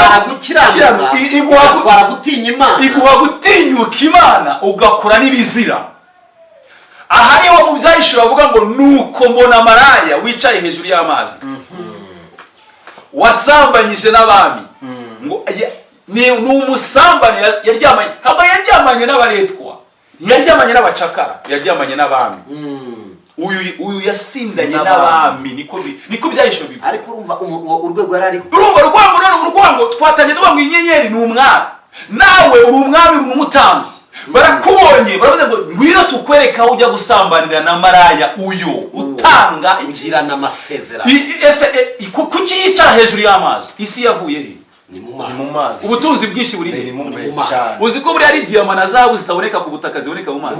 Uzi ko bitatu bya kane bikoze iki? Bikoze isi ari amazi. Umwana avukira hehe? Ni mu mazi. Igihe Imana yaremaga Adamu yari amazi. Noneho umuntu akajya kwitegereza akavuga ati ariko muri Edouard harimo ikintu cyavuyemo, ariko ibitangaza biracyahari. Fake miracles yo nashaka kuvuga, kandi abantu benshi bakaguhururira bamara kuguhururira bamara kuguhururira abantu bakajya kuvuga ati ariko ntawamenya, ariko umuntu akareba akavuga ati ariko ibi bintu ntabwo mbibona neza. Nta jambo ry'Imana, nta buryohe bw'umwimerere. Aniseti yavuze akantu nigeze kujya ahantu ntashatse kuvuga, navuze ko tavuga ku bantu. Oya nta n'impamvu. Ubutumwa bwiza ntabwo bushingiye ku bantu. Ushobora kuvuga ibikorwa. Ndeba iteraniro ukuntu ryari rimeze ni mu Rwanda ahangaha ukuntu ryari rimeze. Ndavuga ngo ariko mana kuri iteraniro mbona ririmo abantu basobanutse. Bude iteraniro ribamo abantu basobanutse. Hari iteraniro nagiye musanga imodoka zihari. Urumva no kuzicamo. Birakomeye. Aniseti arabizi nawe tumaze kubwiriza ahantu henshi. Ahantu hari smart ibintu byose ubona ordone biri ku murongo na protocol biri oya aho ari atego. Tone ndavuga ngo ma ese ko muri ibintu biryoshye bikaba bimeze gutya, hari ukundi ibintu bimeze gutyo. Imana iranyihorera ntashyira nivuye muri icyo gitaramo ntashye. Imana irambwira ngo biriya washimye reka nze ngubereke uko bimeze, umurongo wawo uko bimeze. Nagiye kubona mbona agatuti bavuga mazabao mu Giswahili, mbona agatuti karamunzwe karashize gategesheje amabuye atari amabuye byiguze ya fondation wakubakije nk'ibintu biva ku isima by'ibishonyi biteza ku gatuti nabyo bigerekeranyije. Imana irambwira ngo dore uriya muntu nta mbaraga zo gufata igicaniro agifite. Ibindi bikurikiyeho mbivuze cyane havamo reka tubyihorere, reka tutire nk'iyanga. Icyo nakubwiye umuntu akajya kureba akavuga ati uko nzi ari setting amenya na Edouard ibi bintu birigera gute, ariko dore cover itizaho amafaranga kandi arakenewe. Nibyo mubwira kandi arakenewe. Abantu babyitegereje babirebye babonye ko wamaze kuba imvangirwe, ariko kuko amafaranga bamaze kuyaguha barakubona mu bintu bishashagira, barakubaha bitewe n'ibifatika ugezemo. Yo turashima Imana vraiment ugatangira kugira icyubahiro ariko inyungu z'ibipfuye gatoya twunganiranye. Imana igumugisha. Samusoni Imana yamubujije gukora ku ntumbi, icyo ni icyambere. Imubuza kwiyogoshesha no kunywa ibisindisha, ariko noneho yishe intare arayihakura agarukana ibigwi bipfuye. Aravuga ngo mu muryi havuyemo icyo kurya, none mu munyembaraga havamo uburyohe.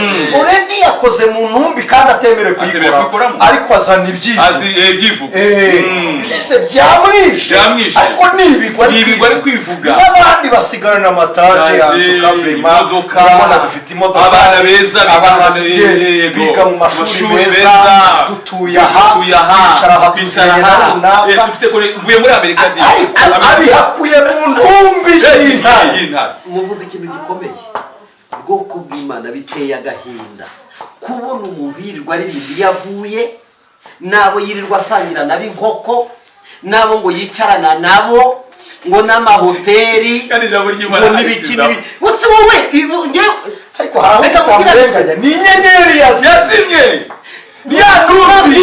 ya numbi uraza kumbwira ko arayuriye ifiriti n'inyama ngewe narariye ibishyimbo cyangwa se izo mboga iranyubaka yazaho kugira ngo ese undi waburiye wavuga aho wagaburiye aho kuvuga abo wariye wavuga aho wagaburiye. Hari n'abasiga ngo murabona inkweto nambaye ngo muyirebe ngo ni muyifoto. Reka nkubwire yamburiye umukene wambaye usugiye kwambara izindi. Niba wambaye neza it's fine ntacyo bitwaye, ariko si ubutumwa bwiza no birakonta. Reka tubyemere ko kwambara neza bikonta, natwe nitwambaye nabi, ariko si ubutumwa bwiza.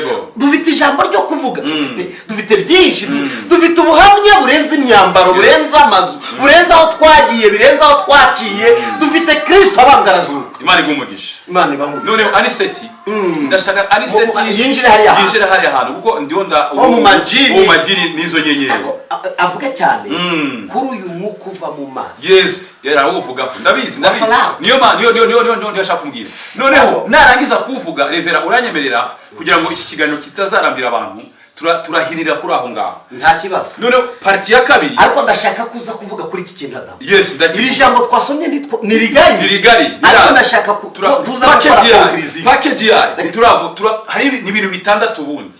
Twabaje kuvuga introduction tuvuga isi uko iteye. Reka ngusabe kuko kizagira part 1 na part 2. Yes.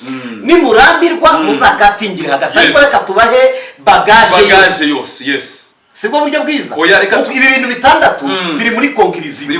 Introduction yo twarangije kuyikora. Ariko tuze gukora conclusive. Iyo udakonkiriwe umuvangi nta kibazo. Aniseti buryo abivuga. Hari ikintu twavuze. Nabaye Dar es Salaam.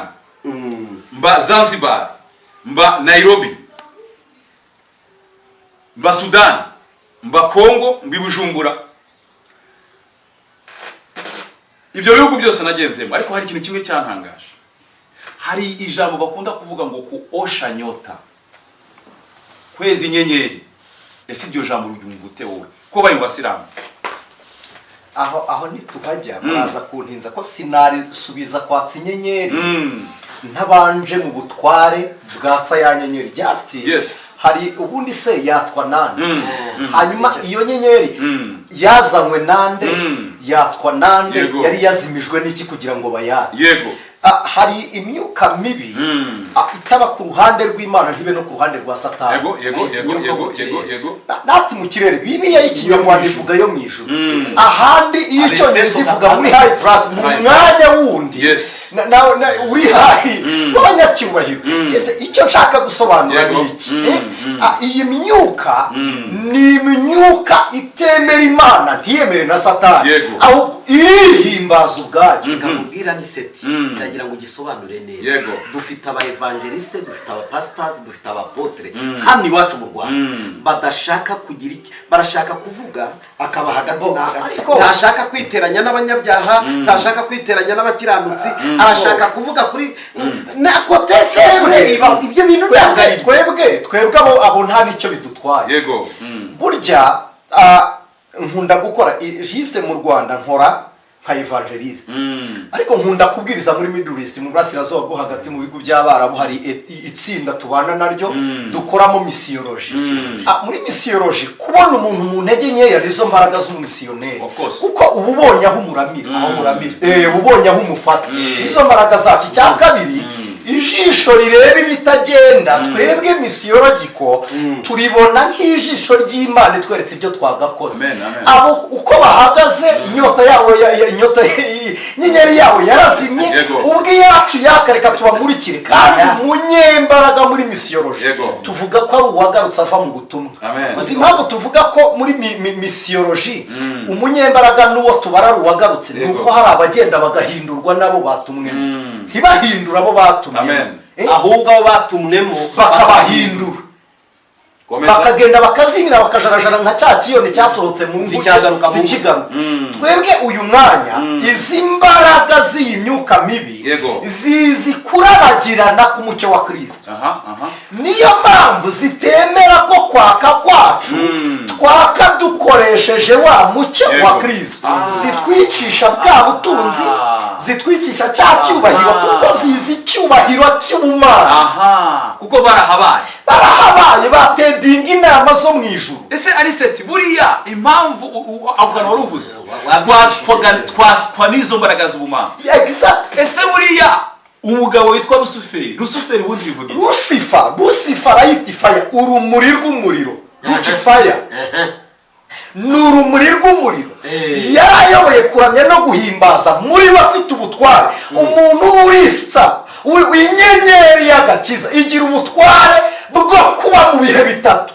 Aba mu bihe byashize akaba mu bihe biriho no mu bihe bizaza ahabanye ububasha bw'Imana. Niyo mpamvu Satani adapfa. Ni moto imoto turabadapfa. Bibiliya yaravuze ngo turi n'abatsinzi no kuruta we are conquer more. Konka ni ibirangirire n'abasitari b'ibirangirire. Iyi myuka yatedinze iteraniro ry'Imana. Satani yahuye n'Imana asaba Yobu mu iteraniro. Iri teraniro ryabaye n'imyuka yaje gushuka Ahabu. Iyi myuka niyo yavaga ikaza muri Sawuli ikamuvangira. Iyi myuka niyo yakoze ishika Samweli akoresheje Sawuli. Iyi myuka niyo yarwanyije aba Efeso yica ubutumwa bwiza, ibudiriwa irabufungura, irangije itanga amazi mu butumwa bwiza. Ubwari ijambo rikiza riza riridiriwe, kuko abanya-Efeso bari bafite ibigirwamana baramya, barasambanye nk'abanyakorinto, kuko Efeso birasobanuye ngo ni abanyagikundiro cyangwa bafite ubwiza. None barabwishe bimura igitereko kitabaza ya nyenyeri. Imana ibanegira bavuga ngo mwari mufite urukundo. Imana ni urukundo. Iyo umuntu atakaje urukundo aba atakaje Imana. Ngo ariko musubirane urukundo, bivuze ngo mwongere musubire mu nyenyeri. Ngo nibitaba ibyo itereko ry'igitabaza rizakurwa haryo nditereke ahandi. Mu yandi magambo, bo barekuye inyenyeri ariko inyenyeri iracyabafite. Mwibuke ko twanasomye ijambo abanyabwenge bajya kwa Herode, bo bataye inyenyeri ariko yo irabarindira. Basohotse yarongeye irabayobora, baburizwa n'Imana mu nzozi gusubira aho Herode yari. Icyo nashakaga kuvuga, ariko Mana yari ibitishije. Iyi myuka mibi iyoboye abantu, kandi igitangaje bifite ubushobozi, ubutware, ubushobozi ngo ubutware ngo nabategeka iyi si.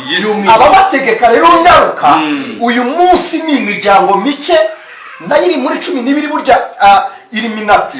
Biravuze ngo bamurikiwe nande. Ijambo ry'Imana riravuga ngo marayika w'umwijima abasha no kwigira marayika w'umucyo. Byasi biravuze ngo niba ari uw'umucyo yatanga n'umucyo, arakongeza za mbaraga ze, ariko yagutwaye imbaraga zawe za naturel. Igituma yaka yongera kwaka nuko yari yarazimye. None ari ikindi kintu, kuki abarozi benshi bakoresha amaraso? Just amaraso n'ubugingo, avuga ubugingo. Niyo ubugingo nibwo bwaka. Ibyo bitambo biva amaraso. Na Kayini ntabwo yazize igitambo cy'injoro. Yazize gutamba igitambo kitava amaraso. Ariyo mpamvu Imana yadukirishije amaraso ya Kristo. Rega niko birava ngo uhereye kera kose, kugira ngo twongere kwaka hasabwa igitambo cy'amaraso gikongera. Uyu mwanya kugira ngo twongere turasabwa kunywa amaraso ya Kristo. Yavuze ngo unywe amaraso niba utazagira inyota, kubaho tumuritse ngo kuko muri umucyo w'isi. Ikindi igihe bakubitaga muri Egiputa, yarabwiye ngo kunywa amatanyirizo mushyiraho amaraso y'umwana w'intama. Niki gituma aba bantu bayoboye Kriste mwihangane mbivuga ku gishushanyo cya Bikira Mariya. Ni igishushanyo Mariya wa nyawe ndamwubaha nk'umubyeyi wabyaye umucunguzi. Ikibumba cye sinkende kandi uko n'ukuri, kuko n'ishusho ya Yesu batwereka si ya Yesu, ni ya Diakoni Mikayire cyane. Burya nanjye sinjyanye. None ibyo baduha kuri Mariya bafite ibyiciro byinshi bamwerekana. Hari igihe bashyiraho inzoka hasi ibirenge. Yari Imana bitaga Nehoshitani muri Isiraheli, cya gice cy'umuringa ya nzoka Mose yamanitse muri Iraka ya none niho Babuloni. Yari Imana bitaga Bali Maraduki, ariyo aku muri Middle East. Hanyuma mu Bagiriki ni Imana bita ngo ni Imana y'ubuzima, ari icuranye ni yanzoka icuranye ku gakombe muri farumasi. Hanyuma indi bita Nehoshitani biravuga ngo ni igice cy'umuringa nini izengurutse ku nkoni. Bose baravuga ngo niyo Mana itanga ubuzima. Abandi bakayita Imana y'umucyo, Imana y'imbaraga. Abakuzimiza baraha baratushushanya kugira ngo tudasenga Imana y'ukuri. Na Pasika niho bazitandukanyiriza. Hari Paka, kuvuga Paka ni ibishyizwe hamwe byabaye byo mu isezerano rya kera. Pasika harimo iyo yo kwisakrifiya bya Kristo, sacrifice ya Kristo yo gutanga. None mu isezerano rya kera bayita Passover, kunyurwaho. Twebwe iyo Yesu atunyuraho twari kuguma yaje mu rupfu akora ihererekanya bubasha atuha ubuzima bwo muri we dufata ubuzima bwa Kristo arapfa tubaho azutse tubanyeho nawe iteka ariko baratubwira ngo twanyuzweho icya kabiri iyo abagira iki baravuga ngo ni passe odesi gusimbutswa yego iyo dusimbutswa se ubundi ntituba twari kugumya turi imirambo. Gahunda ya Kristo ntabwo kwari ukuza ngo atunyure reka da kwari ukuza ngo niki gitumye apfa byari bishoboka ko yaducungura adapfuye ariko apfuye kugira ngo ahure n'abari mu none ariho na ya nyenyeri yakigaragara kuki apfuye izuba rikabura niwe mucyo w'isi umucyo barawishe niyo mpamvu ubwira kabiri bwaje ariko bamwe bibaye umwijima ku bari mwisi ariko ku bari barishe wowe babonye umucyo. Ibuka iyo usomye Matayo 27:54 ngo ako kanya ngo habaho ubwira kabiri so batangira vuga ngo ako kanya ngo hazaho igishyitsi amarimba aranyeganyega ngo dutandukanira hari amadini nge nzabivugaho ntabwo nshaka kubivugaho nonaha ariko nzavuga hari amadini yakuriwe tinze kugira ngo bapfukirane ubutumwa batwikira inyenyeri none bazana liturujia na metodoloji zabo kugira ngo kuri kumwuka bakukirane kandi abo nabo batanga ubutware none niba bamwe tugenda dutandukanira nabo ku rupfu rwa Kristo nk'ubu uvuze abatemwe de Jehova izuka ryabaye ibituro bikinguka bamwe bakabonekera abandi muri Yerusalemu temwe de Jehova ntibyemera na Biranamu ntabwo ibyemera none Isilamu nayo ntibyemera na Roma ibyemera gato none n'igice cy'abasadukayo ntabwo cyemeraga umuzuko none abo batemeraga umuzuko nibo bakareye baragenda barishyura abantu bamamaza ko Yesu atazutse yes ahubwo bagerageze bite umurambo bawibye none kimwe muri ibyo abo bamaze kuvuga ngo umurambo barawibye nibo babujije kubwira abantu iby'umuzuko wa Kristo bigaruka muri Efeso batangira kutemera kuzuka Seretusi aravuga ngo ntabwo yari umuntu w'umubiri ngo niyo mpamvu atongeye kugaragara Yohana bandikira urwandiko rwa mbere yarwandikiye Abaefeso yarababwiye ngo uwo amaboko yacu yakozeho amaso yacu akamureba niwe tubabwira reka mbabwire Yesu turi kuvuga hano kuri duhumurizanye TV ntabwo ari Yesu w'i Nazareti w'i Nazareti yari yambaye umubiri turavuga uwazutse uriho uzahoraho turavuga uzagaruka aho twari itorero bari muri yambaye turavuga uwatsinze umusaraba turavuga ufite ubutware mu niyo babatagaragara umva ngubwire abahakana umuzuko wabayeho bwa mbere ariho kiragihe babahakana umuzuko wabayeho mu gihe cy'isezerano ryabanje igihe Eliya yazuraga umwana w'umupfakazi Elisa yazuye umwana w'umupfakazi ndetse n'amagufa ye azura umuntu urumva ibintu babayahakanye kuko niyo bahakanye ko Yesu atagiye kuzimu abantu bazuka barasa n'abahakana n'umuzuko wa mbere none barahakana n'umuzuko w'Imana nibo bahakana aniseti doze ndashaka utanjyana hari akantu ushaka kumbwira abantu babaye muri Isilamu nabaye muri Isilamu ariko wowe urandusha cyane ndashaka kuvuge kuosha nyota nicyo kintu nari mvuze kuko ndabizi ibyo nutabivugaho ugenda bivugaho ariko nari nguhariye ushaka kubivugeho reka we okimari njyamo ngafa ngewe rero ibiki aka kantu nabivuzeho kuosha nyota rimwe twigeze kujyana n'umwana wari inshuti yanjye w'umutanzania twahuriye Zanzibar Tanzania hari ibyapa ku mihanda bivuga ngo ese urashaka ko umugore wawe atazaguca inyuma biba byanditseho umugaragaro icyo kintu urashaka ko ari seta tubwira urashaka ko byakerewe n'abapfumu bo bavuga ngo ni abavuzi gakondo ni waganga bavuga ngo ni waganga urumva abaganga ni nk'abano biwacu rega nabo n'abapfumu n'abaganga kuko abaganga biri muri iryo tsinda mu kugangahura mu kugangahura niho niyo shaka guturuka babyita kugangahura buriya kugangahura ni ukukongera kandi gusubiza mu buzima umuntu tuvuga ngo ni inderabuzima noneho bakavuga ngo ukeneye ko urugo rwawe mbese rwabaho hatabayeho divorce ayo bari barashyiraho amatangazo ese waba waratakaje inyenyeri yo gucuruza icyanangaje ni inyenyeri yagarutse mu byapa byinshi nabonye byanditse muri Dar es Salaam hagiye hagarukamo ngo inyenyeri yo gucuruza ubwo hariho n'inyenyeri yo kubaka urugo cyane hariho n'inyenyeri yo kubyara hariho n'inyenyeri. Niyo mpamvu nakubwiye ngo abo bantu turabwira wowe ntabwo uri umuntu usanzwe, uri inyenyeri. nizima nukuvuga ngo uzaba uri ikiretwa cy'inyenyeri reka nkubwire umunsi Kanumba apfa muri Tanzania yane n'impari. Urabyibutse? Ndabyibutse. Sobanura urupfu rwa Kanumba. Umuntu wese iyo ubimenye tumenye imikorere ya Satani. Kanumba bamusabye igitambo cyo gutanga nyina kugira ngo yake yongereho. Bari abantu bose niba barakubwiye ngo kuosha nyota, izi kontra zo kuba umustar zigira igihe kiri determine kikarangira. Kuko Satani azi yuko anytime inyenyeri yarakoresha yazibye. Uri umujura, niyo mpamvu umujura adatunga. Ibyo yibya birya vuba kugira ngo nibajya kumushaka kumusopa bazasange ntabyo. Subira mwije. Bazasange ntabyo afite atazabe. Ubu nijiye mu nzu ya Revera. Naba ndumujura. Ariko siyo titre yanjye. N'urugero ntazi. Naze kubwira Revera nanisetse. Reka byishireho. Nkatwara flat screen nabonyemo hano. Ya 40 na kangahe.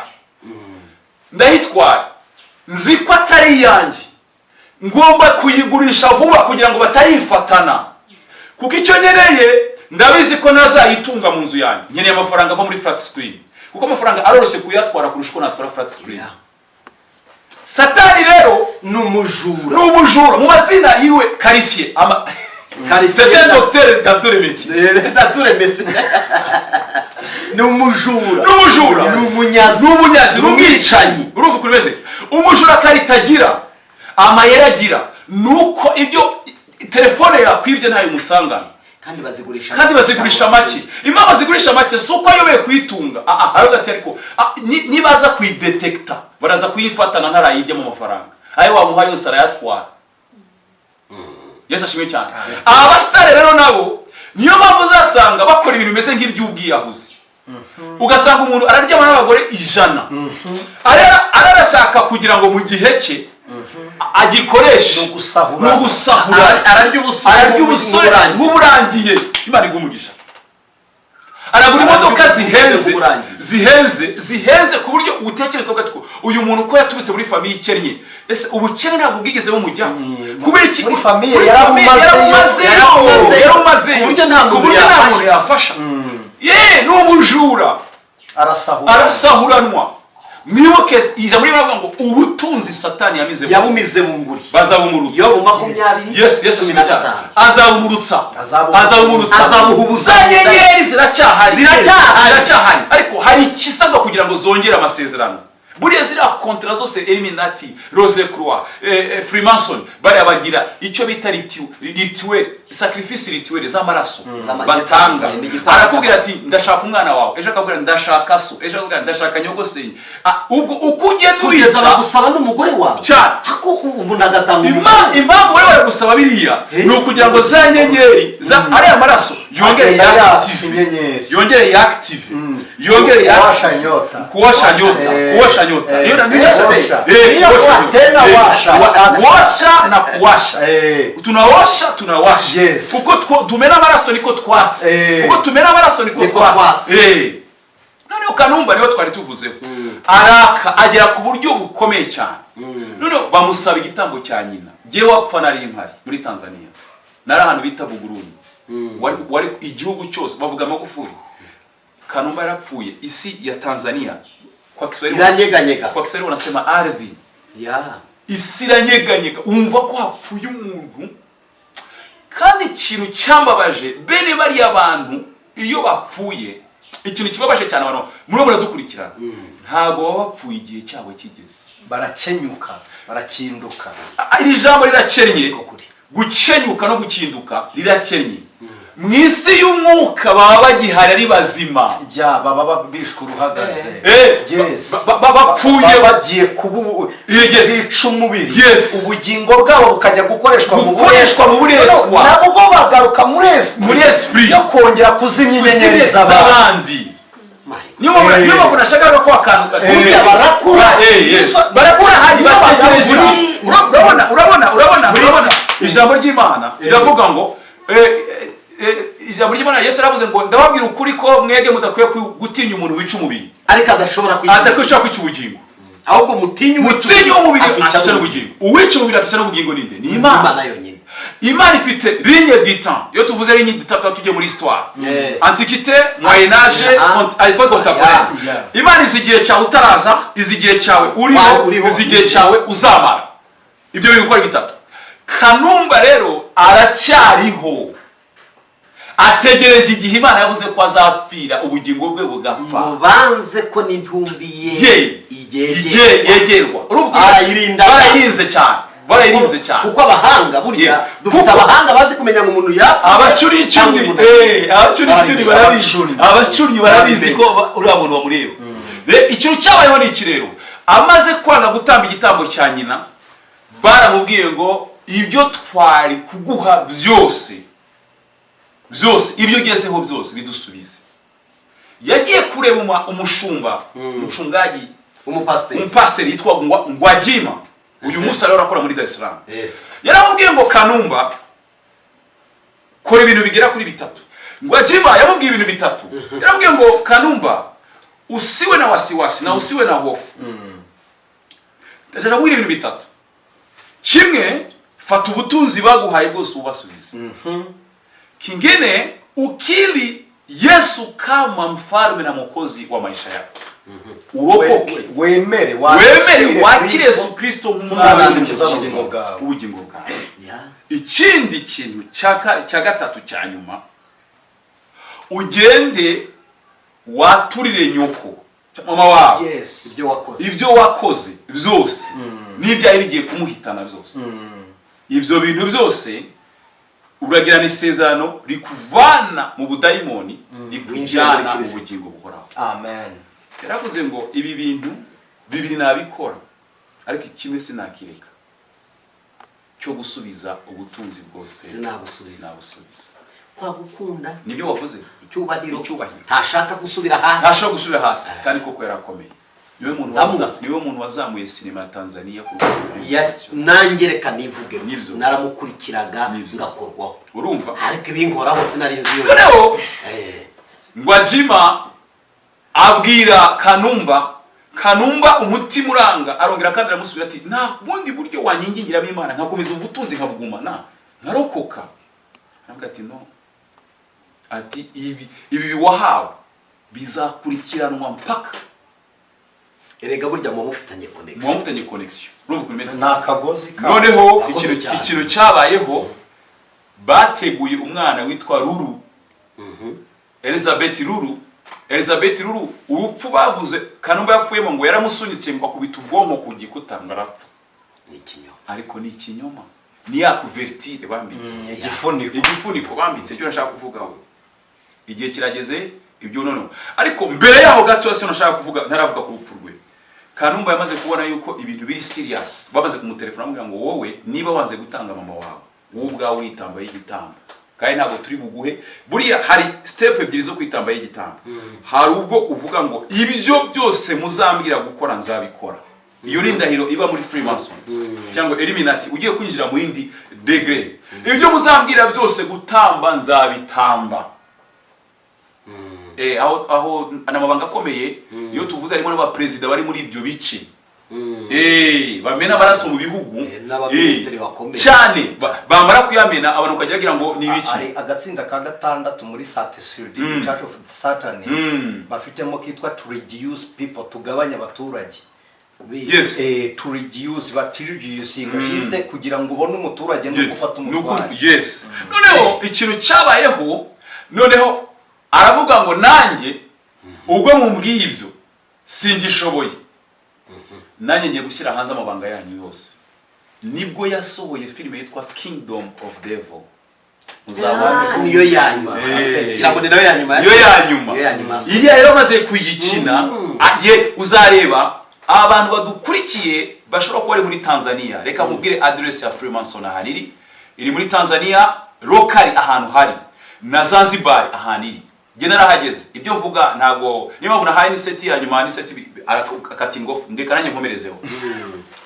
Ahantu mujye mubona Dar es Salaam hari akagabo k'agasirikare kafite imbunda mu karompu agastati gahari. Iriya ni stati ni ukuvuga ngo kuri iriya stati umuntu ari Dar es Salaam imbere hari Azam amato bafata bambuka bajya Zanzibar. Imbere gatoya hari na daraja ya basi za kwenda mjini Dar es Salaam.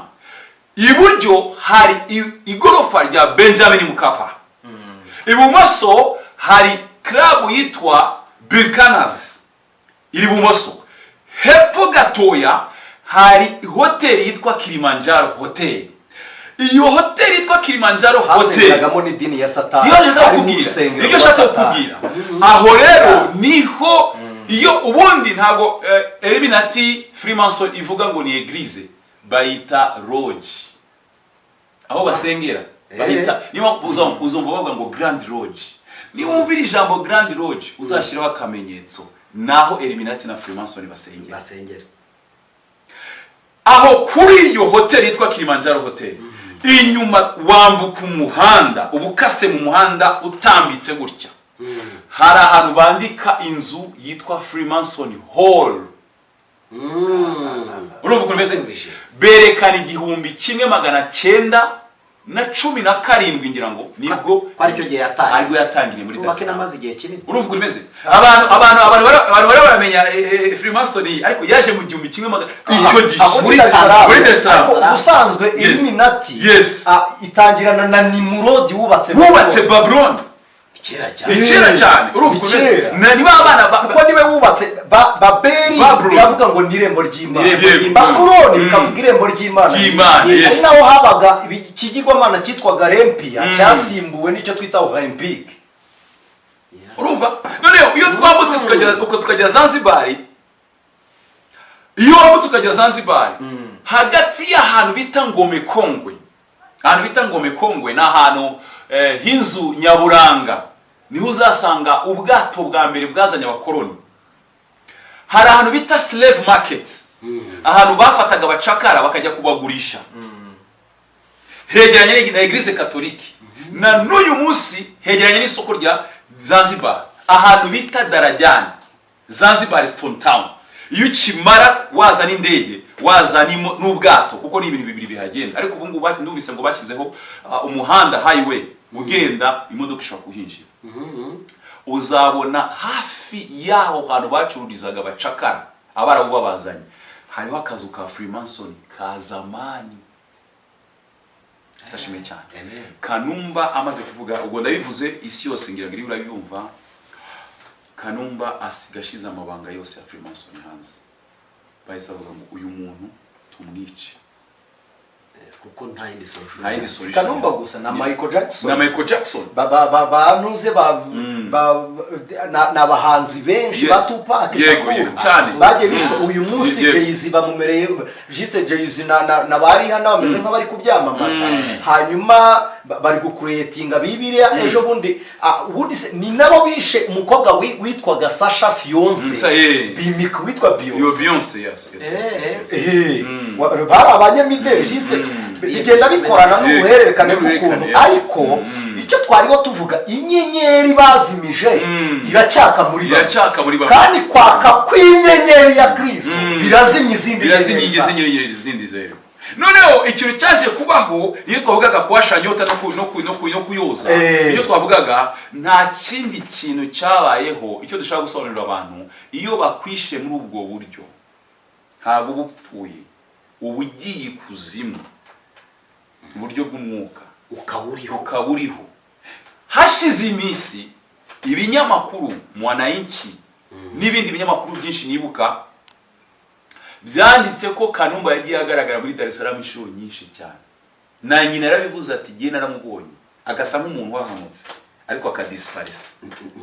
Ibyo twese tujya ahubwo nanjye uvuze kuri icyo hari umuntu bigeze banterereza ndamuzi ariko napfaga gusinzira ngahita mbona yaje iruhande rw'igitanda ari kumbwira aza rero afite imbaraga ziruta izo izo niko ari ukoza inyenyeri ari ukuyeza bayezesha amaraso hari no kuyatsa urumva icyo gihe iyo yaje aza ku juste ntushobora kumubona ngo ugume ukiri wawe. Yasabaga hari icyo akwangiye, yasabaga ibiganiro nkamubwira nti winyegere ntaho duhuriye, nguya ngo reka nkamubwira nti dushobora no kunyegera. Umunsi dufite abantu basambanwa n'abantu bapfuye, dufite abantu barara barwana nabo, hari n'abaryamana nabo mu gitanda cyasi gusambana. Hari n'abategaga muri uyu mujyi wa Kigali agatwara indaya yakuye ku muhanda igahinduka ikindi pepo akamubura akagenda. Aho hari n'imbaraga zigenda zikoreramo ko hari n'abandi bantu muri rya yobokamana bahabwa za mbaraga zo kwinjira banyuze mu gikuta muri bwa buryo bw'amagini, akaza akagusura mu rugo agasubirayo. Hari abantu bagera kuri urwo rwego bitewe n'urwego ariho.